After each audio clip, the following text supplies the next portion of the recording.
Bom, boa tarde a todos.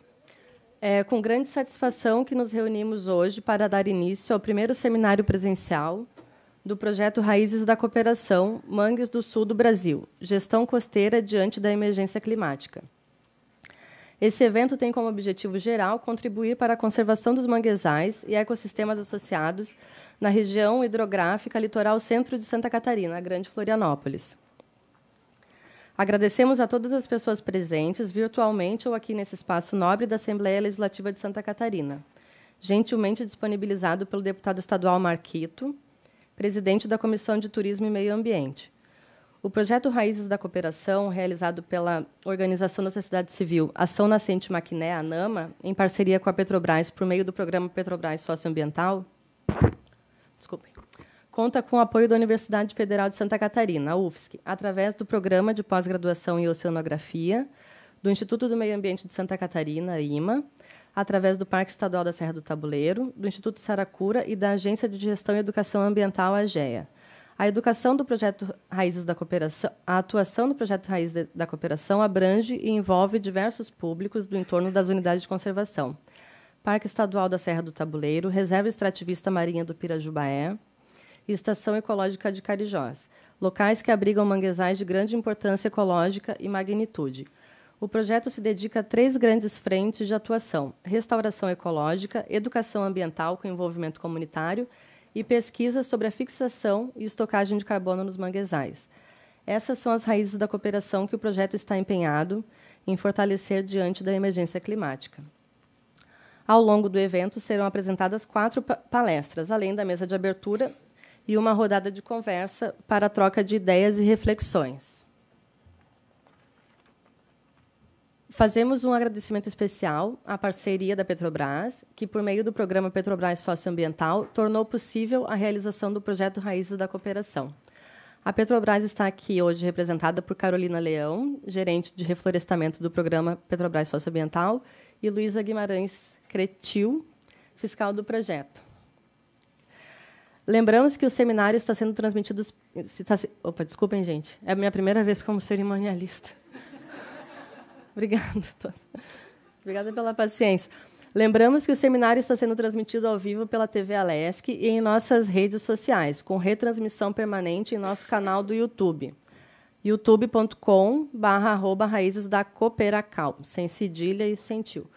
Além disso, convidamos todos a acompanhar nosso trabalho através do Instagram, Facebook e LinkedIn. Então, agora a gente vai compor a mesa de abertura, com o nome de Emergência Climática e Adaptações na Zona Costeira de Santa Catarina, com Marcos de Abreu, Marcos Mais e Andréa van der Heide. Chamamos para compor a mesa o deputado estadual Marcos José de Abreu Marquito. Marquito é engenheiro agrônomo e mestre em agrossistemas, está em seu primeiro mandato como deputado estadual de Santa Catarina e preside a Comissão de Turismo e Meio Ambiente da Assembleia Legislativa. Suas principais áreas de atuação são meio ambiente e justiça social. Foi vereador de Florianópolis por 6 anos, construindo mandato agroecológico. É autor das leis da compostagem, política municipal de agroecologia e produção orgânica, Floripa Zona Livre de Agrotóxicos e Direito da Natureza. Essa última lei virou uma referência internacional e foi apresentada por Marquito na ONU em 2022.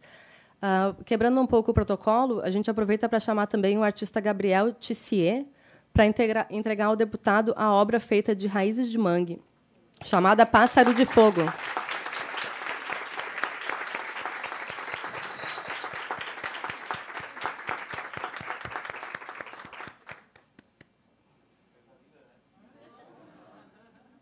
O nome da obra é Pássaro de Fogo.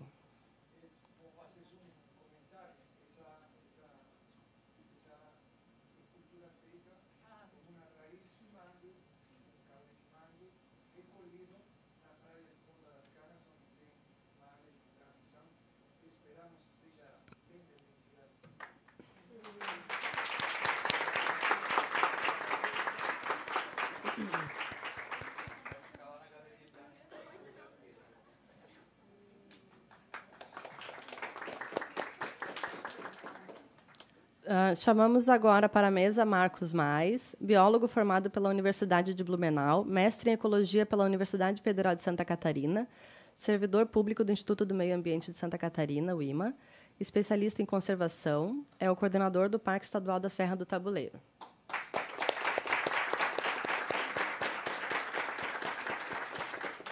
Dando sequência à formação da mesa, chamamos Andrea von der Heide, analista ambiental do ICMBio, coordenadora do Núcleo de Gestão Integrada de Florianópolis, na área temática de gestão socioambiental, uso público, serviços ambientais e educação ambiental. Andrea von der Heide é formada em biologia e mestre em ecologia.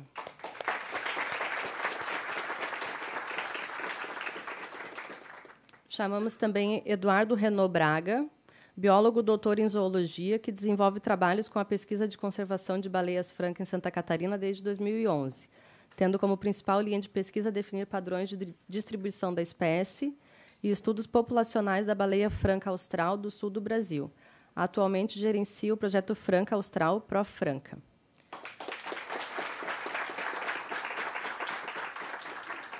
E, por fim, chamamos também o senhor César Nunes, diretor de gestão de desastres da Defesa Civil Estadual. Por favor.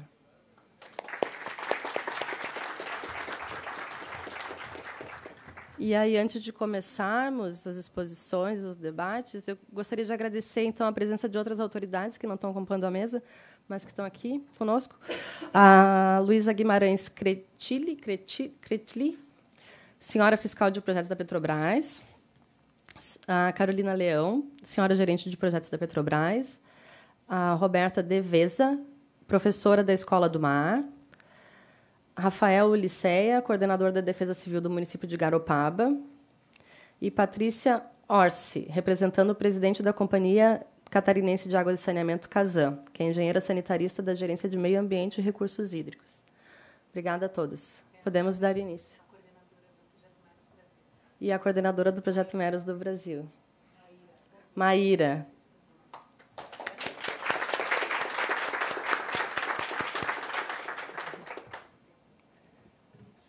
Deixa eu ver o meu guia aqui. Peraí, vamos ver. Tá certo, podemos começar. Marquito, por favor, pode abrir a mesa. Pessoal, uma salva de palmas para a Morgana, que se dedicou aí para fazer esse... Eu nem estou tremendo muito. Sim. Então, boa tarde a todos e todas e todes. Uma grande alegria tê-los e tê-las aqui nessa tarde, aqui na Assembleia Legislativa. Primeiramente, eu quero agradecer a Letícia, do nosso gabinete, que fez toda a articulação, que acolheu a proposta, que desdobrou todos os encaminhamentos internos. Então, nós estamos juntos.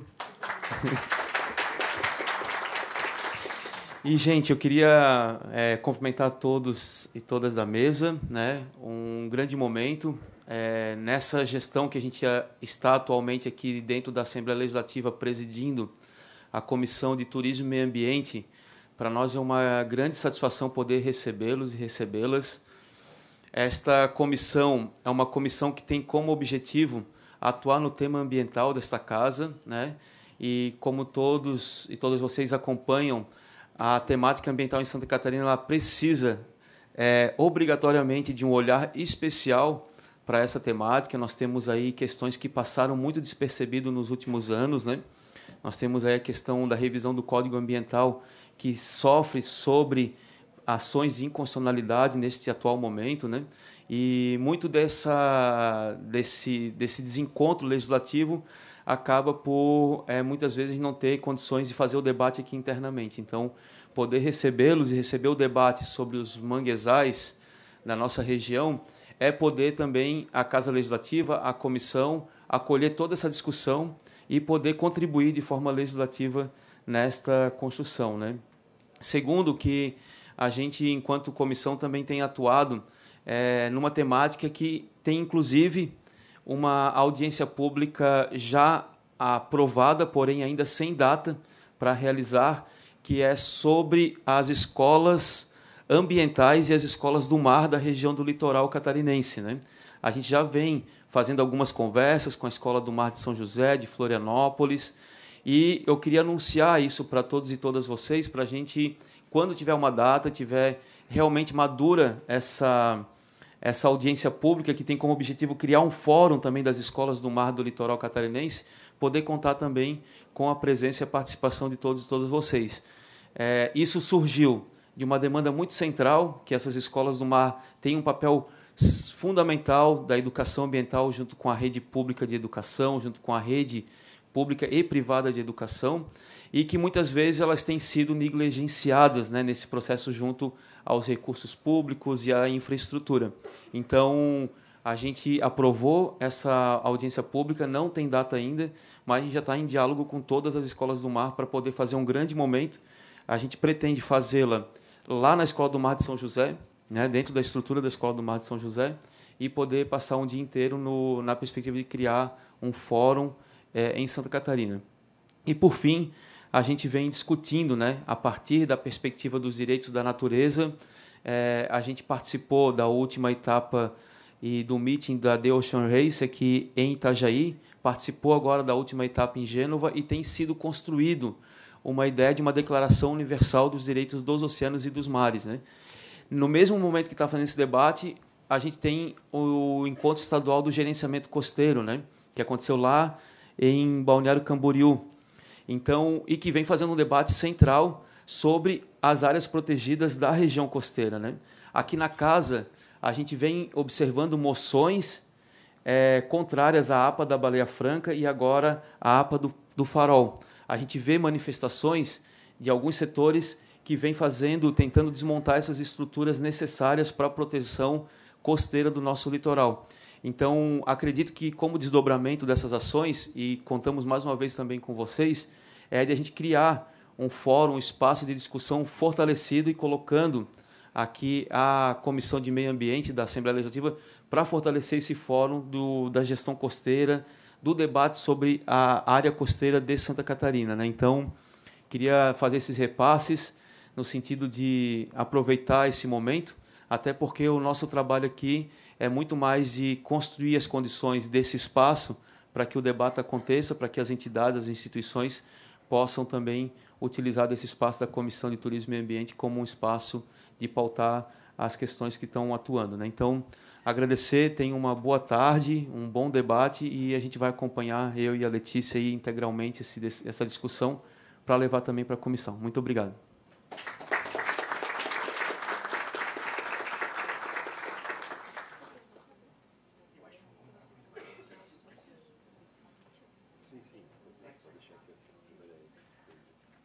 Bom, então, seguindo a ordem, peço a palavra... eu não sei se... Quem sabe a gente pode fazer uma gentileza, Marcos, e passar para a Andréia, como a única mulher da mesa. Por favor, Andréia.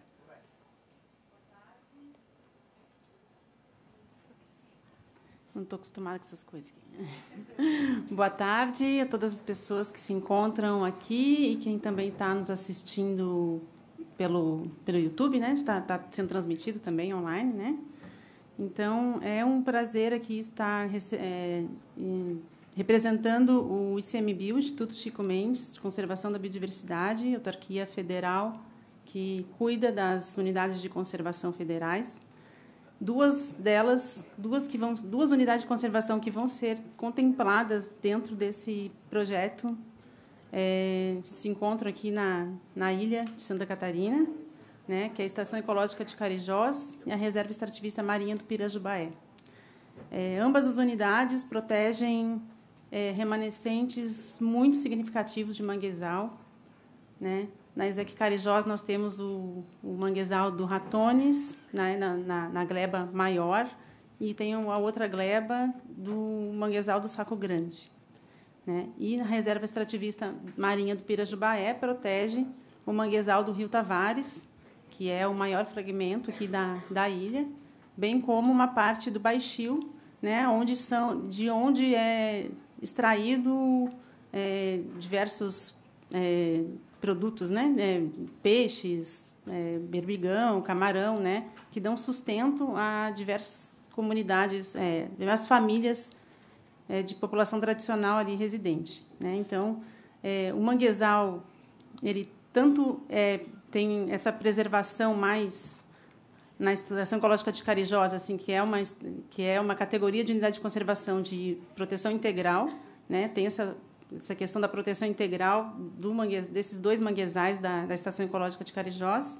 E na reserva do Pirajubaé, ele também é protegido, mas ele pode ser explorado de forma sustentável, né? E ele também, a proteção desse manguezal também garante, pelo menos ajuda para a qualidade da água, né, do mar que está ali sustentando diversas famílias, né? A Estação Ecológica de Carijós foi uma das primeiras estações ecológicas do país, assim, ela é de 1985, ela é bem antiga. E a reserva Pirajubaé foi a primeira reserva extrativista marinha criada no Brasil, né? Antes dela só tinha as reservas extrativistas na Amazônia, né? Então são unidades de conservação muito significativas, né? Só que infelizmente, né, e eu acho que esse projeto vai ajudar bastante, né, a gente nesse sentido de divulgar, né, de mostrar para as pessoas a importância do manguezal, né, porque muita gente por aí não sabe, né, não conhece, não sabe que são áreas protegidas, que são unidades de conservação, né? Então é necessária essa visibilidade e a gente está muito feliz de que esse projeto vai estar contemplando essas 2 unidades, né, trabalhando com as escolas do entorno, com a comunidade, né, com a ciência cidadã, trazendo o conceito do carbono azul, né? Então a gente precisa muito desse envolvimento, né? E esse projeto realmente vai ajudar bastante. Estou bem animada com isso. Obrigada.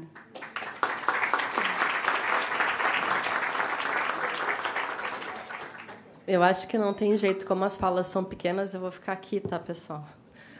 Então, agora eu peço que o Marcos, do Parque do Tabuleiro, faça a sua fala. Boa tarde, pessoal. Boa tarde a todas, todos e todes. É um prazer enorme estar aqui com vocês, representando o Parque Estadual da Serra do Tabuleiro, né? E queria agradecer a Petrobras, né, por ter apoiado o projeto, as nossas instituições parceiras, como a ANAMA, o Saracura, a AGEA, e também queria dar um agradecimento especial para a nossa colega Morgana. Obrigada. Que o projeto, quando ele foi criado, eu ainda não era gestor, né, do Parque do Tabuleiro, e a Morgana que sempre esteve à frente, inclusive atualmente ela que tem coordenado o projeto, né?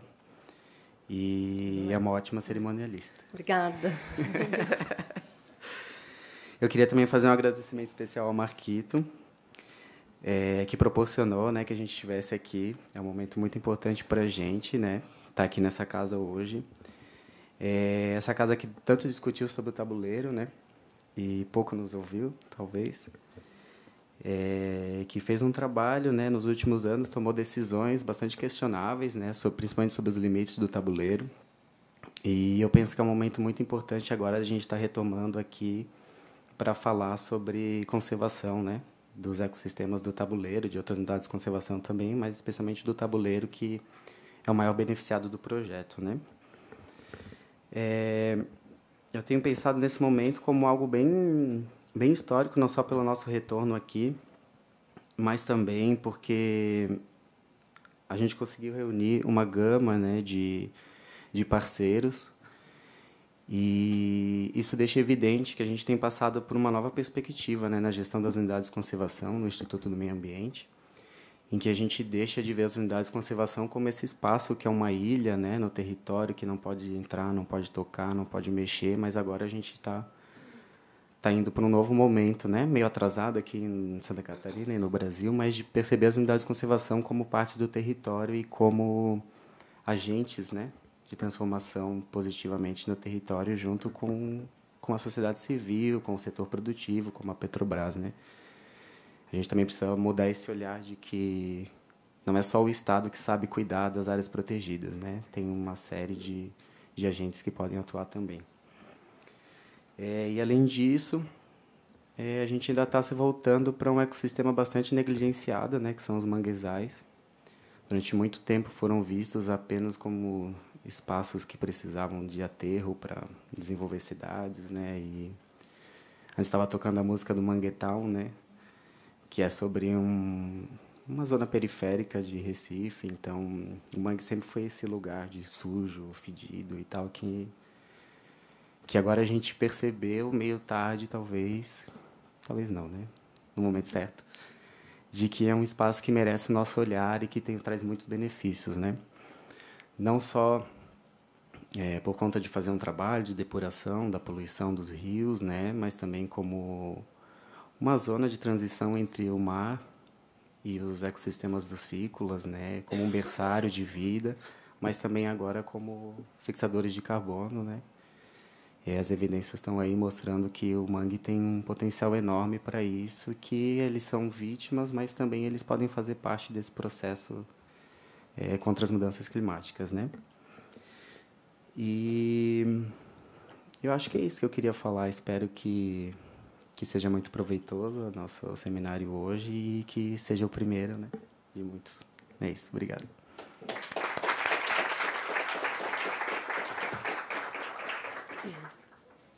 Então, passo a palavra agora para Eduardo Renaud Braga. Por favor. Boa tarde, pessoal. Boa tarde, pessoal. Queria agradecer a oportunidade de conversar um pouco com vocês aqui, né? E vindo para cá refletindo, né, o que falar, né, como falar, enfim.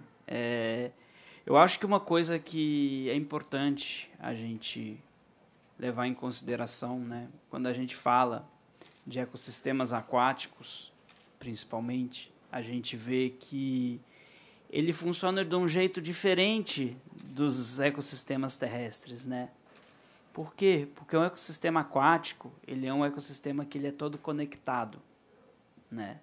Então, o que acontece, né, num rio, isso vai chegar no mar, né?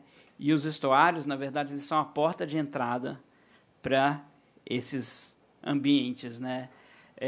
Eu vim até refletindo um pouco, assim, né? E lembrei de uma coisa bem legal, né? Que quando, não sei, acredito que todo mundo já tenha assistido aquele filme Procurando Nemo, né? Que ele basicamente é uma aula de biologia marinha, mas ele tem uma frasezinha ali de conservação que pode ser que seja difícil de pegar, mas tem.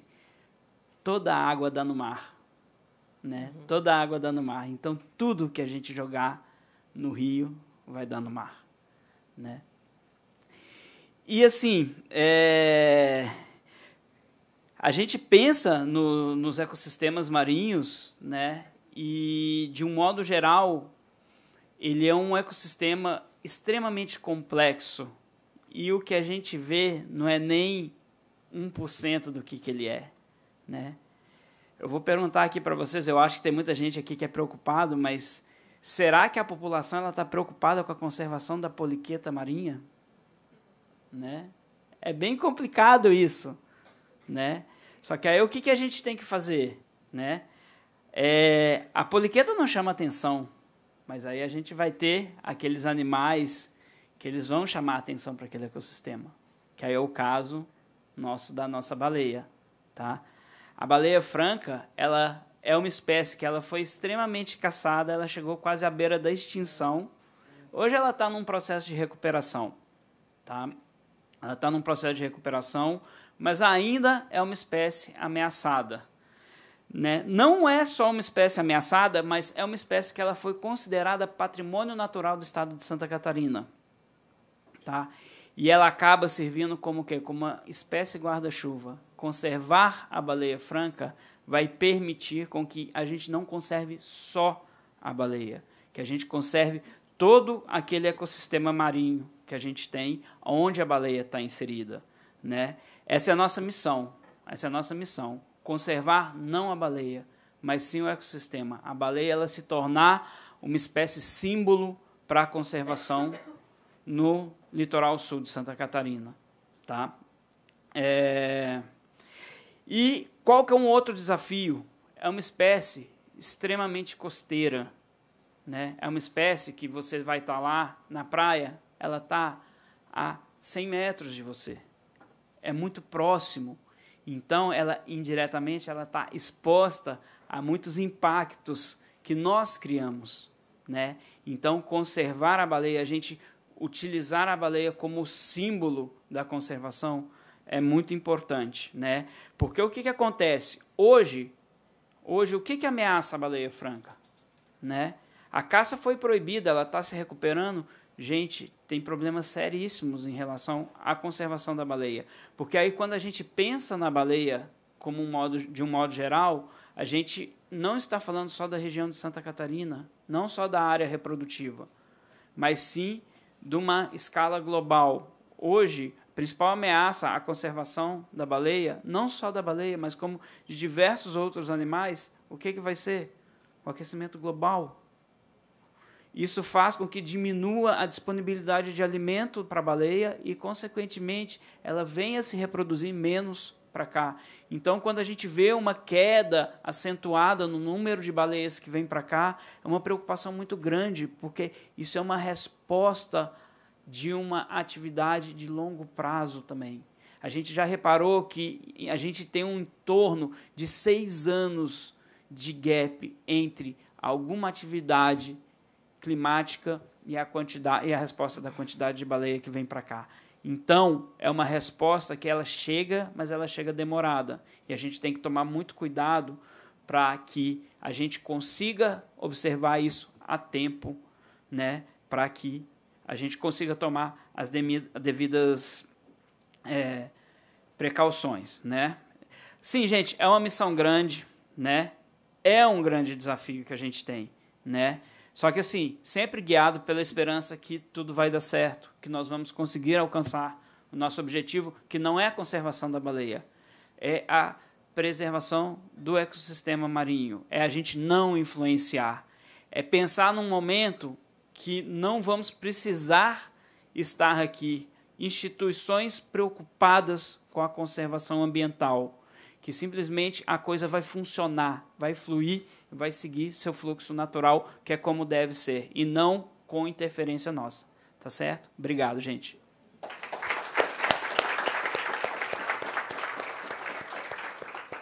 Então, agora, para finalizar a mesa de abertura, eu convido o senhor César Nunes, da Defesa Civil Estadual, com a palavra. Boa tarde a todos. Eu gostaria de saudar a mesa, em especial o deputado Marquito. Segundo, Dante, parabenizar pelo evento, né, e agradecer o convite.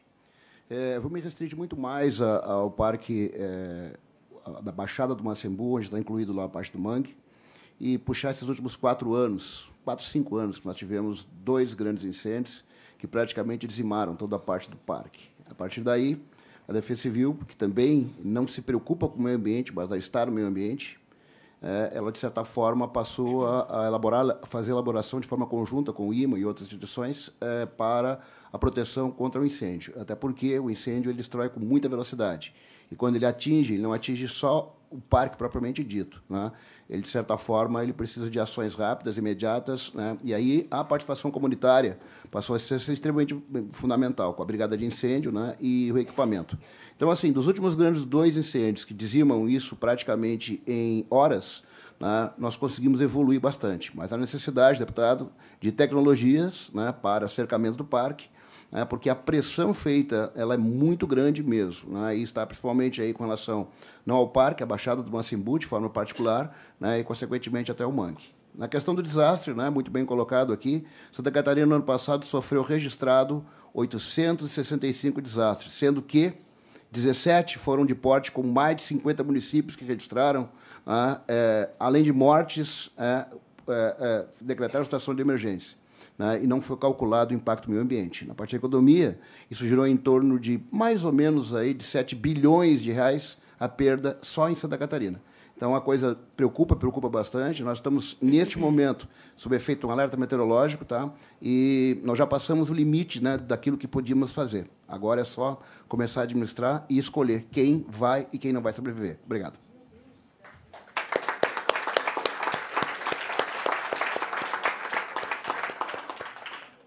Bom, agradecemos todos os participantes da mesa. Convido todos a ocuparem os seus lugares, então, no plenarinho. E chamamos para a abertura da primeira palestra. Primeira palestra, Os Mangues do Sul, Serviços Ecossistêmicos e as Mudanças Climáticas. Convido o Dr. Paulo Pagliosa a ocupar a mesa. Paulo Pagliosa é professor, pesquisador e extensionista da UFSC, leciona no curso de graduação em Oceanografia e nos programas de pós-graduação em Ecologia e Oceanografia. Biólogo formado pela UFPR, doutor em Ecologia e Recursos Naturais pela UFSCar. Paulo estuda a ecologia dos estuários, praias, baías e lagoas costeiras, em especial a vida dos animais e plantas associadas aos solos e às florestas de manguezal.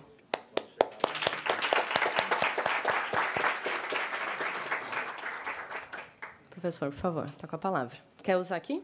Fica à vontade. Acho que é melhor mais uma linha. Acho que vai. Fica menor. Isso, tá ótimo. Puxar mais para cá um pouquinho. Boa tarde a todos. Que bom estar com vocês nesse momento e também sejam todos muito bem-vindos. Bem, vamos gastar um tempinho da nossa tarde hoje conversando sobre o mangue, sobre o papel do mangue no sistema. Na verdade, podemos dizer os benefícios do manguezal para as pessoas e para a vida silvestre, para a natureza. Em grande parte, a gente confunde manguezal com o próprio grande sistema geográfico onde ele está inserido, como os estuários, as lagoas costeiras, as enseadas, as baías. Então, a gente pode dizer que o grande benefício amplamente reconhecido dos manguezais é seu papel como berçário de espécies marinhas. Esse berçário se dá através da proteção e alimentação dos organismos que chegam nesse ambiente. Mas a gente pode expandir um pouquinho e também imaginar que ele também fornece alimento e abrigo para várias espécies terrestres. O manguezal também é bastante reconhecido pela sua proteção com relação às perturbações na linha de costa. E, é claro, pelos benefícios diretos que ele fornece para as pessoas, por exemplo, lenha. A gente tem até um histórico aqui na ilha de Santa Catarina de uso de lenhas para as fornerias que ocorriam há tempos passados. Bem, mas no presente, no estado presente que estamos, os manguezais se destacam bastante pela importância que eles têm contra a inundação e o aumento do nível do mar, ou de proteção contra a inundação e o aumento do nível do mar. Nos locais onde a gente tem os manguezais, ou um componente vegetal bastante importante entre o mar e a infraestrutura urbana, esses ambientes são bastante preservados, vamos dizer assim, no momento da ocorrência desse tipo de evento. Como bem ilustra a figura acima. Um outro benefício destacado para o momento é o papel do manguezal como no estoque e sequestro de carbono. Bom, todo mundo fala sobre carbono azul, então deixa eu falar um pouquinho para quem não conhece exatamente o que isso significa, né? Quando a gente fala de carbono azul, a gente está falando do papel dos sistemas costeiros, dos sistemas marinhos, como mantenedor, estocador e sequestrador de carbono da atmosfera e transferindo para outros níveis do sistema. O que isso significa, né? Na verdade, os organismos fotossintetizantes, ao realizarem a fotossíntese, incorporam carbono na sua biomassa. Então, quando a gente fala em carbono, é aquele carbono que está nos troncos, nas raízes, nas folhas, nos frutos, nas flores dos vegetais, também nas raízes, nos rizomas, e também aquele estocado no sedimento, por meio desses organismos. Pois bem, no manguezal em particular, esse carbono, né, ele está circulando por meio marinho, que traz um carbono, de alguma maneira, via mar para o sistema terrestre, mas também via rios para o sistema oceânico. Então, há uma circulação do carbono nesse sistema, mas grande parte do carbono que se encontra dentro do mangue é produzido pelo próprio mangue, na sua estratégia de captura e sequestro do carbono atmosférico e transformação disso em biomassa. Mas, principalmente, na incorporação da biomassa e estocagem no solo. A gente vê aqui 2 figurinhas básicas sobre um comparativo entre alguns sistemas costeiros, manguezais, marismas e pradarias submersas, e a gente pode ver, pela quantidade de material estocado, de carbono, que o manguezal é mais eficiente do que os outros sistemas costeiros, nessa captura e estoque de carbono. A gente não, só vou abrir um parênteses aqui, a gente não pode esquecer também o grande papel do plâncton como sequestrador desse carbono no ambiente marinho como um todo. Eu estou me restringindo mais nesse momento aos sistemas costeiros. Quando a gente compara também a capacidade do manguezal em estocar e sequestrar carbono, por exemplo, comparando com plantas ou árvores terrestres, a gente pode ver que tem 2 grandes diferenças nesses 2 sistemas. Os sistemas terrestres estocam muito mais carbono no componente aéreo, na árvore propriamente dita, que a gente enxerga, que a gente visualiza, enquanto os manguezais estocam esse carbono preferencialmente no solo. A gente pode até dizer que, em termos de eficiência, que uma árvore de manguezal, em termos de sequestro, equivaleria a 4 árvores de ambiente terrestre, e em termos de estoque de carbono, equivaleria a pelo menos 10 árvores terrestres. Essas medidas, elas estão sempre em xeque, elas estão sempre mudando. Há estudos que, por exemplo, mostram que em algumas regiões essa taxa seria de 40 para 1. Pois bem, a gente pode dizer que essa capacidade do manguezal em estocar carbono é equivalente a uma máquina, né, tecnológica, inovadora de incorporação de carbono. E a gente pode, então, pensar nesse sistema tendo essa função, em particular, que está tanto em voga e que precisamos, né, dessas tecnologias para amenizar o estoque de carbono que a gente tem na atmosfera. Esse processo, então, né, tecnológico e inovador de incorporação, ele está relacionado com uma dinâmica que acontece em diferentes escalas.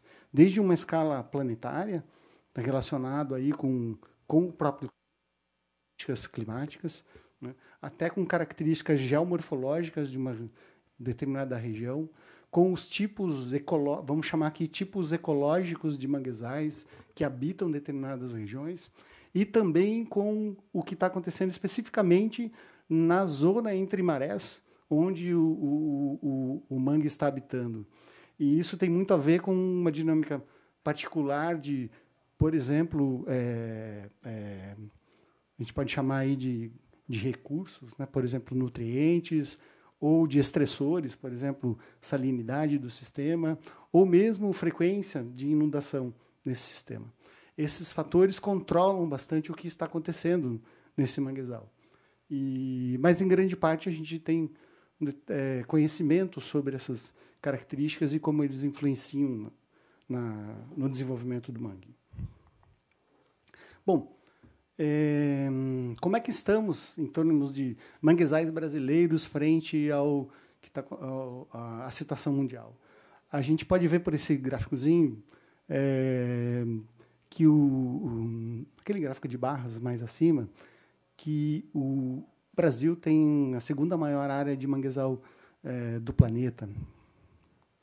Essa área ela corresponde, então, a cerca de 9% do estoque de carbono estocado nos manguezais do planeta todo.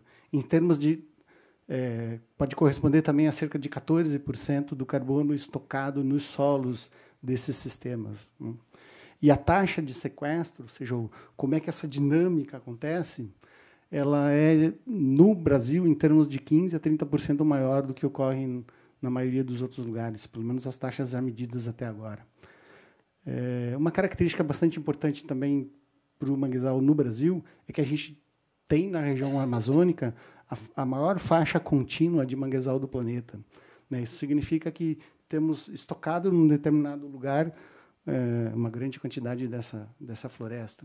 E é claro que isso tem a ver com aquele ambiente único da planície costeira da região amazônica. Se compararmos o estoque de carbono dos manguezais com outros biomas brasileiros, a gente pode ver no gráfico que vocês estão vendo, todos eles, né? A parte mais marronzinha ou preta corresponde ao que está estocado no solo, e a parte mais verde é o que está estocado na árvore propriamente dita, na parte aérea. A gente pode perceber que sempre, ou na maioria dos ambientes, há uma boa relação entre a parte aérea, a parte vamos chamar aqui de floresta, e a parte do solo. Mas no manguezal, essa característica é bem particular. A gente pode dizer que, então, os manguezais estocam cerca de 4 a 5 vezes mais carbono no solo do que os outros biomas brasileiros. No gráficozinho da direita, vocês podem ver, inclusive, uma comparação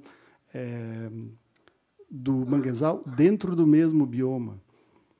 A gente pode ver que, por exemplo, mesmo na floresta amazônica, o manguezal estoca muito mais carbono no solo do que a floresta amazônica. Bom, essa figurinha representa bem, na verdade, é um modelo matemático de como a gente poderia explicar o desenvolvimento dos manguezais ao longo do planeta. E a gente pode ver que as variáveis mais explicativas desse sistema são a maré, a temperatura, a pluviosidade e a evapotranspiração. Então, isso representa bem como os manguezais estão bastante relacionados com as variáveis climáticas. Numa brincadeira ou num cálculo de cenários possíveis de mudanças climáticas do planeta lá para 2090, 2100, tanto usando cenários otimistas como cenários pessimistas de mudança do clima, os modelos mostram que, na região sul do Brasil, a gente vai ter desenvolvimento de manguezais. Os manguezais tendem a se expandir, principalmente pela mudança na temperatura. E a gente vai ver agora que há algumas contradições com relação a isso. A gente poderia, genericamente, dizer que talvez esteja ocorrendo uma tropicalização do nosso ambiente. E isso tende a favorecer o crescimento dos manguezais. Talvez alguns indicadores nesse momento essa é uma foto ali da Lagoa da Conceição. No século passado, nunca foi registrado manguezal na Lagoa da Conceição. E essa foto é desse ano. Tem um bosque de manguezal se desenvolvendo na Lagoa da Conceição. Na região de Laguna, que seria o último bosque ao sul do Brasil, alguns estudos têm mostrado uma expansão desse sistema, em torno aí de 0,6 hectares por ano. Então, são possíveis indicadores de que realmente está havendo uma mudança no clima, e isso já está se refletindo nos manguezais. Mas, para a gente ter uma ideia um pouquinho melhor do que são os manguezais aqui no sul do Brasil, vamos fazer uma comparação bem extrema, comparar com os manguezais amazônicos, né? Então, a gente tem algumas características aqui relacionadas com a altura das árvores, diâmetro e densidade das árvores. A gente pode ver, então, que os manguezais amazônicos são muito mais desenvolvidos estruturalmente do que os manguezais aqui no sul do Brasil. Mas algo que chama bastante atenção são exatamente as mesmas espécies, né? Elas só estão em momentos diferentes, em locais diferentes, no seu ótimo de distribuição geográfica. Aqui elas estão no seu limite de distribuição geográfica, então elas não têm uma expressão tão otimizada das suas características, né? Nós podemos também, esse gráfico representa uma persistência temporal dos manguezais nos diferentes estados brasileiros. Na verdade, persistência no sentido de que, em uma média nacional, 75% dos bosques nos estados são compostos por manguezais com idades acima de 20 anos, e algo em torno de 10% com manguezais entre 10% e 20%, e 15% de manguezais em torno de 10 anos de idade. Mas a gente pode ver no gráfico abaixo que os manguezais aqui mais para o sul do Brasil, eles estão bem abaixo dessa média. Por exemplo, em Santa Catarina, uma boa parte dos manguezais são bastante jovens, com menos de 10 anos ou mesmo de menos de 20 anos, comparados com outros manguezais de outros sistemas. Então, além de ter o desenvolvimento estrutural diferente, também tem um desenvolvimento local, né, diferenciado. Bom, isso são características importantes para a gente poder planejar o que deve acontecer nos próximos anos com a mudança climática. Uma característica bastante importante que é resultante desse processo como um todo é a gente tentar prever o que pode acontecer com o aumento do nível do mar em algumas regiões. Por exemplo, na região amazônica, onde é um sistema de macromarés, ou seja, a maré varia bastante. No nosso exemplo, aí, estamos contando com 3, 4 metros de variação, mas em alguns lugares a maré chega a variar 15 metros de altura. Isso significa que a porção litorânea onde o manguezal ocupa, ela é bastante extensa, porque ela acompanha essa maré. Então, a planície costeira habitada pelos manguezais é bastante extensa. Bom, um fato notório disso é aquela faixa que eu comentei anteriormente de maior faixa contínua de manguezal do planeta. Está justamente nessa região de macromarés. Então, se a gente for fazer um simulado aqui de que o nível do mar vai aumentar em torno de 1 metro, o que a gente tem inicialmente, ou no momento, esse manguezal mais verdinho aqui, e no futuro, com o aumento do nível do mar, possivelmente é uma migração desse manguezal por uma área mais alta, né, já que o mar subiu e o manguezal foi acompanhando. Então, é o mesmo mangue que está simplesmente migrando de um lugar para outro. A gente pode interpretar dessa maneira, né? Enquanto que, numa região de micromarés, como aqui em Santa Catarina, a gente tem um manguezal limitado a uma área bastante pequena, uma faixa bastante curta de desenvolvimento, e é o que todo mundo vê, né? Normalmente um manguezal mais ribeirinho, mais de margem e com uma faixa bastante curta. Com o aumento de, por exemplo, 1 metro do nível do mar, a gente vai ter, na verdade, uma migração ou o desenvolvimento de um novo bosque, né, que vai se desenvolver numa área onde não era manguezal antes. Então, não tem um contínuo de manguezal para ser desenvolvido, para ser crescido. O que a gente tem é um novo manguezal que tem que nascer a partir de uma nova situação ambiental. Pois bem, uma outra característica bastante importante que a gente tem na nossa região é que, na verdade, a gente não tem mais essa área disponível para um novo manguezal colonizar esses ambientes. Então, essa é uma característica bastante importante que a gente tem que começar a discutir e planejar para um futuro bastante próximo, que é o que mostra para nós as previsões. Por exemplo, os modelos estão mostrando que em 2030, tanto aqui para a região de Laguna, onde a gente tem o nosso último bosque de manguezal, ou o primeiro, né? Pelo menos no seu limite de distribuição geográfica, tanto aqui também na região norte da ilha, ou aqui mais para o sul da ilha, Rio da Madre, essas áreas vermelhas são as áreas que estarão, pelos modelos, inundadas até 2030. Então, a gente tem, ao mesmo tempo, uma situação climática que está favorecendo os bosques a se desenvolverem, mas, por outro lado, essas áreas onde os mangues estão serão inundadas e a gente pode ter uma grande dificuldade para o desenvolvimento, então, desses manguezais. Bem, eu acho que é a hora da gente pensar sobre essa situação momentânea e começar a discutir como faremos, né, se isso é ou não importante, ter essas áreas de mangue preservadas para o nosso futuro próximo. Obrigado.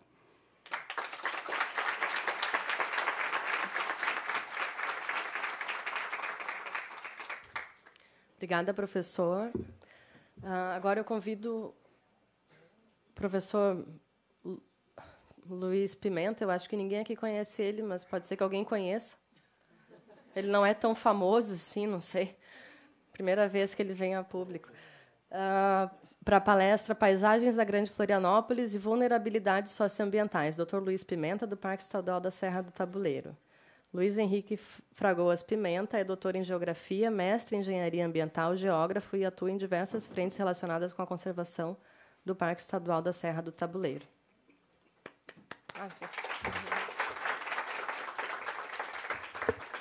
Boa tarde. Muito oportuna a fala do professor Paulo e eu também vou trazer umas reflexões para a gente, pensar um pouco, então, essas paisagens da Grande Florianópolis, pensando as vulnerabilidades socioambientais. E fica algumas perguntas aí para a gente começar a refletir sobre quais são esses desafios, né, da mudança climática e quais são os cenários. Eu vou mostrar alguns cenários para vocês, infelizmente nada otimista. Vamos lá. Primeiro aqui, né, nossa majestosa região, né, a ilha, a Grande Florianópolis pega toda essa região costeira, com várias bacias hidrográficas muito importantes, várias unidades de conservação, várias áreas protegidas. E a gente consegue ver o rosa são as áreas urbanas, os verdes mais fortes aí são os remanescentes. E esses verdes bem escuros aqui são as áreas de manguezal, né? Que a gente tem algumas áreas bem importantes, né? Aqui é um modelo digital de terreno, então, que mostra um pouco uma parte aqui da Grande Florianópolis, que é alvo do projeto Raízes, né? A região hidrográfica, pegando os manguezais da Bahia Sul e Norte, tanto do lado da ilha como do lado do continente. Então, a gente está olhando para esses manguezais, tem áreas específicas, e essa importância, né, desses espaços.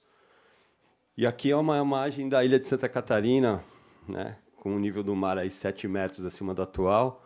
Então, a ilha era um arquipélago, né, em algum momento da história geológica, e aqui é 3 metros acima do atual, e aqui é o atual. Então, essa brincadeira, né, então a gente tem que olhar para essas possíveis mudanças e o que pode acontecer aí nos cenários, e entendendo que a nossa paisagem está um dos lugares mais ricos em termos de biodiversidade do mundo. Essa foto demonstra, né, um pouco dessa riqueza na Lagoa da Conceição, pega inclusive aqui as áreas que são bem importantes, né, toda essa cordilheira aqui da ilha, o sistema lagunar, enfim, a gente tem muitos ecossistemas ricos integrados nos manguezais, e essa importância de se proteger, entender e como que a gente vai fazer em função principalmente dos crescimentos das cidades.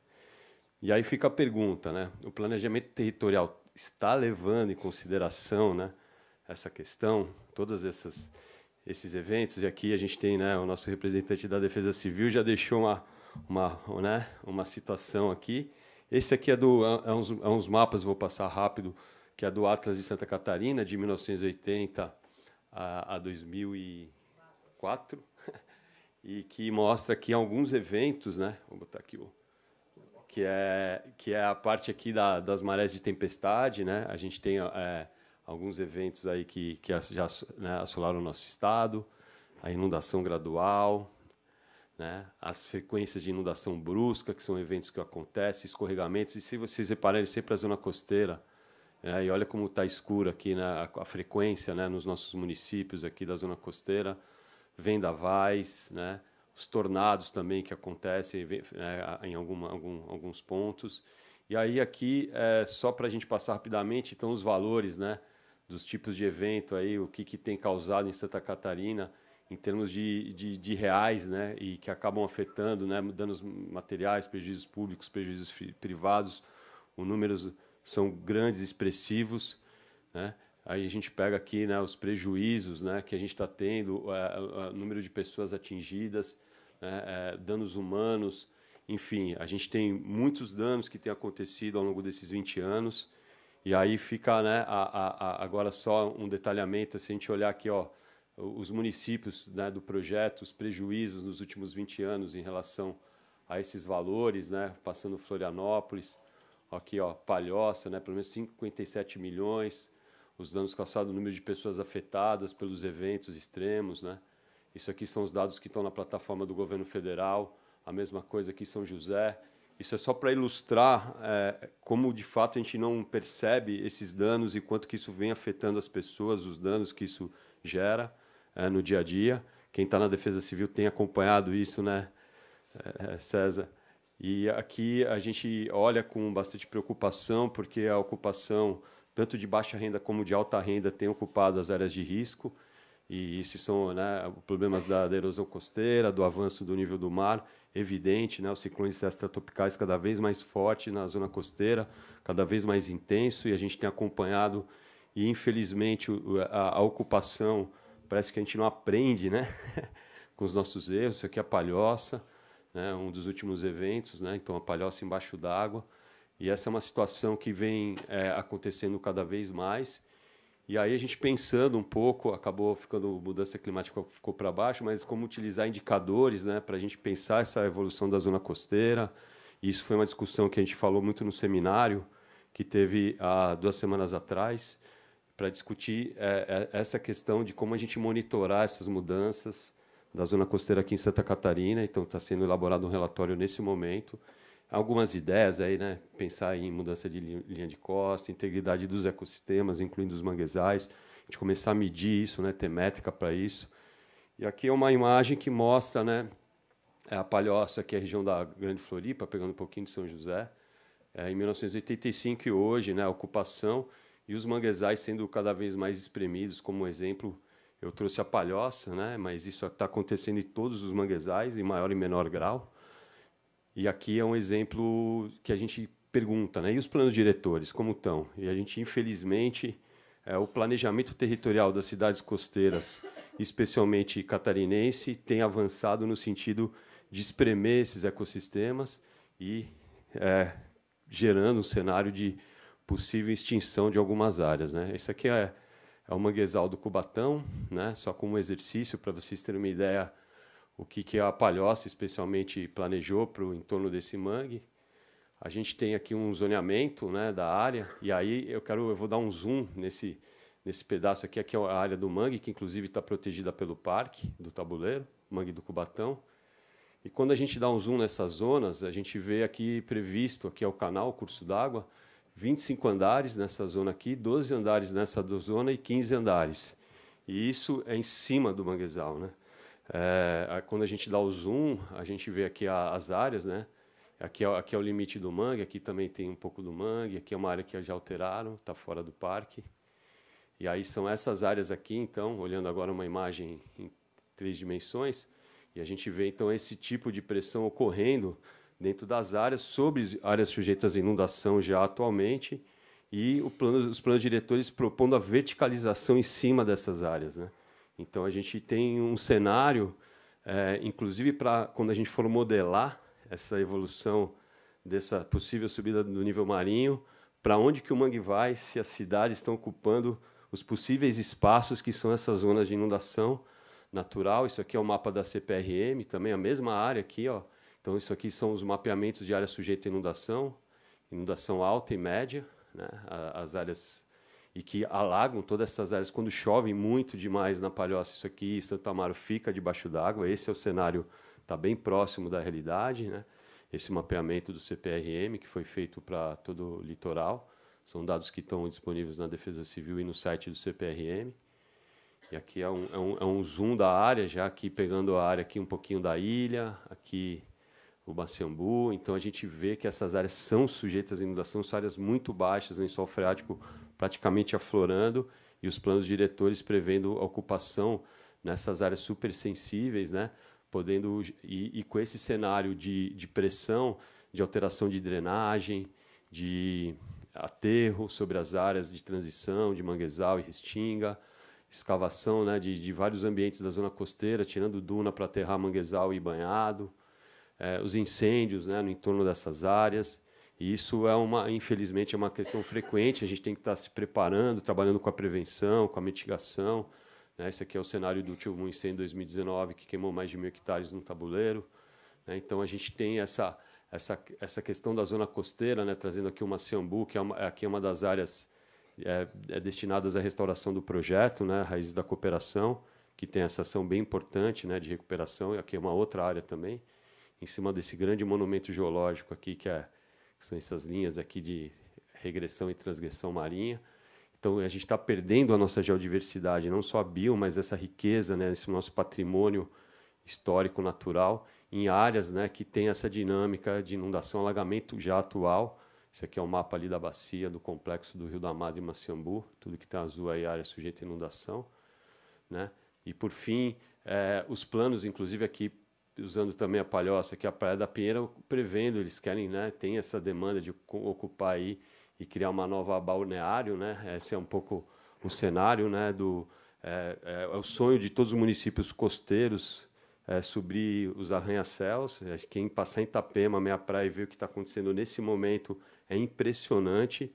Eu fico pensando de onde vão tirar tanta água e como vão sanear, né? No último verão, as praias lá as pessoas tiveram uma epidemia pelas bactérias, né? Pela questão imprópria da água, a vulnerabilidade. E aí, para finalizar já, a gente pensar um pouco esses desafios de gestão e relacionados às mudanças climáticas e como que a gente vai fazer a restauração e tentar, né, melhorar a questão da prevenção, da mitigação, a sustentabilidade, a governança, né, desse território, a participação social tão importante.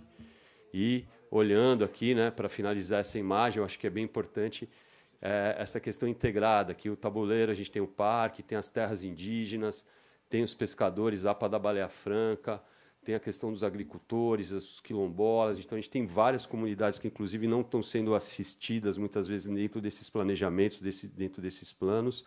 E a gente tem que integrar todo esse conhecimento para uma mudança social e para um planejamento, de fato, que a gente melhore essa condição e não permaneça esse cenário que nem aquele plano diretor ali da Palhoça, né, que é assustador.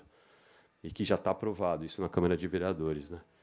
Por fim, a gente tem uma riqueza tão grande, né? Essa imagem aqui mostra, a gente tem as restingas, as florestas, os campos, floresta com araucária, o tabuleiro, né? Os manguezais, a ilha também com uma riqueza incrível, uma das ilhas mais ricas do mundo em termos de biodiversidade e com recursos hídricos, né? Essa imagem, ela mostra a quantidade de água, né? Quando a gente tira aqui, a gente tem os aquíferos aqui, são tão ricos, água termal, água com altíssima qualidade, né? No caso do tabuleiro aqui, a gente tem nesse complexo de muita água que abastece a Grande Florianópolis. Então, essa riqueza, né, e que está conectada com os mangues, que está conectada com a gente, essa importância, né?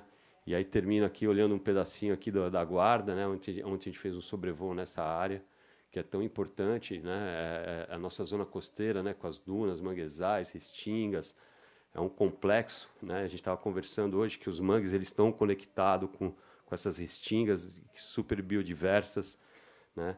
E, para terminar, então, fica aí, né, como que a gente vai poder trabalhar aí com a conservação da natureza para proteger toda essa área e fazer que realmente a gente tenha um lugar melhor para nós morarmos, né, com todas essas espécies que estão aí com a gente, habitando esse planeta. É isso aí, obrigado.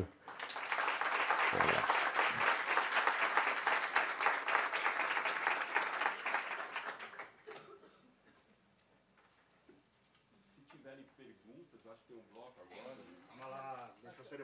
Nós reformulamos, a gente reformulou. A gente fez uma reformulação aqui a jato em função da ocupação aqui do corredor, do café, do horário, tudo, né? Porque, claro, se a gente pudesse ficar aqui bastante tempo conversando, seria muito bom também, né, gente? Então, eu vou chamar o Fabiano, que é da Bijagica. Não? Fabiano, não. Chamo quem? Podemos fazer os brindes, então. Um momento legal. A Maia vai fazer uns sorteios aqui de brindes para nós, bem expeditamente, assim. Lista de presença, pegaremos. Vamos sortear alguns brindes. Primeiro, eu gostaria de entregar um brinde para o pessoal da mesa, então. Aê, boa. Brindes para o pessoal da mesa.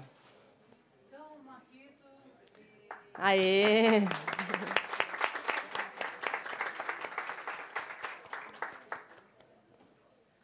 Marquito, o Marcos mais, ali em cima, aqui.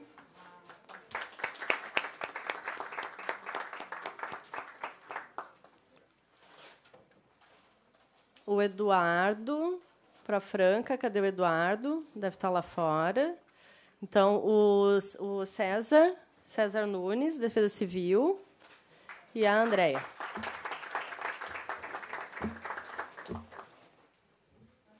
Isso, e a Andréia está vindo ali, ó, à esquerda lá. Isso.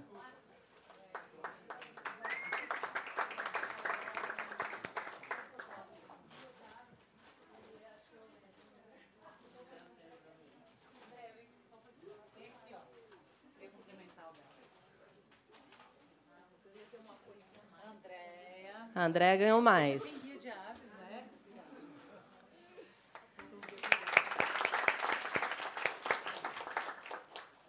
aí alguém vai ter que sortear o número.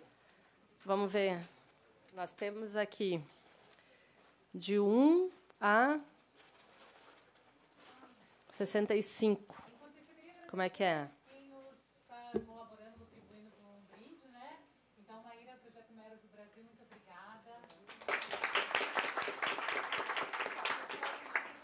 Também, do Franca, muito obrigada. A Nama e o ex-projeto, o projeto Tramandaí também está contribuindo com brindes. Obrigada. Muito bom.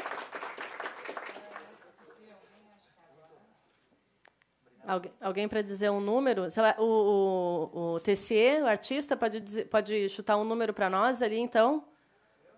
Vamos ver? 33. Vamos ver. 33. André Luiz Klein.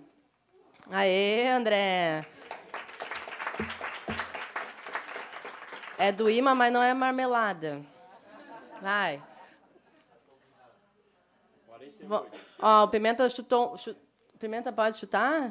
Vamos. 48. Vamos lá, um palestrante chutando o número 48. É um bingo isso aqui hoje, adorei. 48. Ana Carolina Gonzalez. Ah, saracura é marmelada. É marmelada, tá aprovado. Que maravilha. Bom, nós somos sempre os mesmos, né? Então, por que não? Vou pedir para o Dilton aqui, então. Dilton, um número, por favor. 13? 13? Por que será? Cabalístico. Sai mais um? Mas sai mais um ou não, Maia?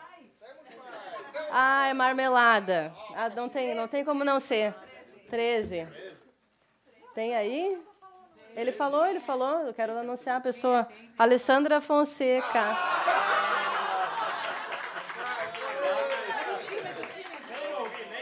Se alguém quiser auditar, tá aqui, né?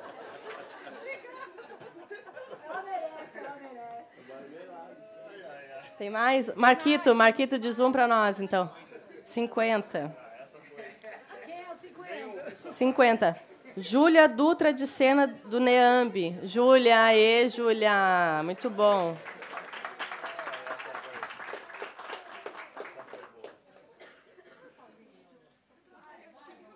Vamos lá. A nossa grandíssima patrocinadora aqui, Petrobras, se as coordenadoras querem dizer um número até 65. 65? Vamos ver. 65. Mexiana. DNMD. Ah, Mexiana. Mais um? Vamos ver o César. César, chuta um número para nós. 7. 7. Ó, vamos ver. Da Defesa Civil não tem ninguém, então acho que vai ser o único isento aí a dizer um número. Ah, o 7 aqui, ó. Peraí, ó. Ana Paula Klein já não foi? Não? Aê! Mas teve outra Klein aqui, né? A família toda reunida aqui. Né? Bom. É um evento família. Mas é que a minha especialidade... A nossa... 2 números, Deia, fala um. Deia, fala um, por favor. Fala outro. 18. Eduardo Pires Renault Braga. Já ganhou da mesa, não pode. Já ganhou da mesa. 9. Rosilene Marostes Fulker. Aê, isso. E mais um, último. O pessoal está chamando ali com urgência, o pessoal está com fome. É que a minha especialidade não é cerimonialista, é stand-up. Mais um número, vamos ver quem. Professor Paulo Palhoça, por favor. 50. Já foi o 50, né? Já foi. 51. Elisângela Bortoluzzi. Não ficou. Vai, mais um. 52 na sequência. Mariana Zucchi. Aê, muito bom. Pessoal, e agora então eu chamo o Fabiano. Ele vai falar um pouco sobre o café agroecológico que vai ser servido aqui. Fabiano, por favor.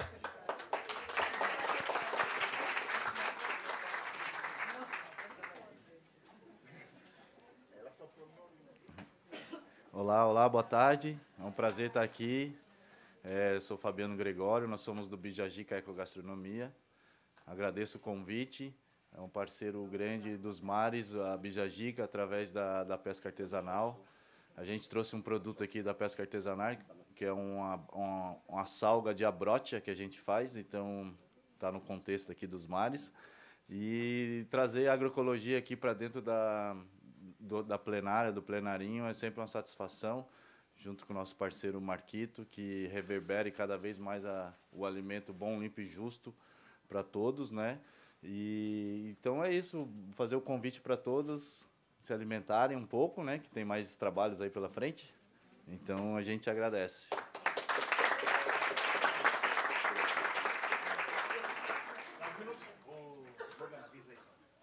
Pessoal, comam bem rápido, tá? Tem bastante coisa e é 10 minutos só. Vamos!